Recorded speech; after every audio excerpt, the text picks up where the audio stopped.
Jeg havde fået konstateret en brystkræft med en HR2-virus, som gør, at den ikke kan helbredes. Der var spredning til mit brystben og til mine lymfer og til mine gravben.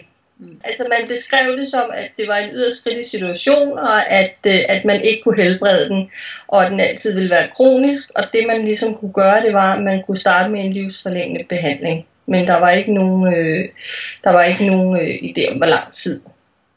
Jamen det der skete, da jeg kom, og det gjorde jeg i 2009, kom jeg hos dig et halvt års tid efter, jeg var blevet erklæret syg.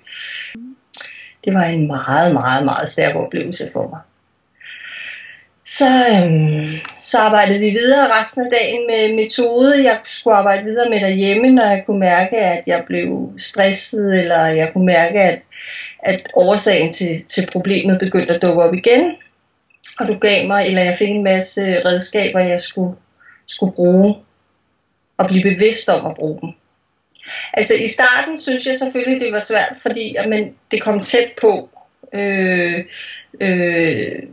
Du fik meget hurtigt sådan tolket ind på, hvad det kunne være i forhold til det her problem, jeg havde. Og der var det svært for mig i starten at fokusere så meget på maven. Og det var jo så der, hvor mit problem også sad, kan man sige.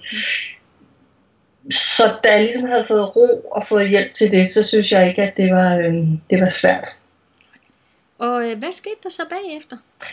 Jamen så skete der det, at da jeg gik for dig, så skulle jeg på Rigshospitalet 2 dage efter og have en scanning og have svar på nogle prøver, jeg havde fået lavet yderligere. Og der opdagede de faktisk, at de ikke kunne se kræften, da jeg var der. Og det kunne de først ikke helt lige respektere, fordi det kunne man ikke, og det var ikke noget, der var videnskabeligt bevist, at den lige pludselig kunne forsvinde. Og de var meget, meget forvirrede. Og de scannede mig faktisk igen for at være helt sikker. Jeg var til en lægesamtale, og lægen sagde, at der er ikke noget.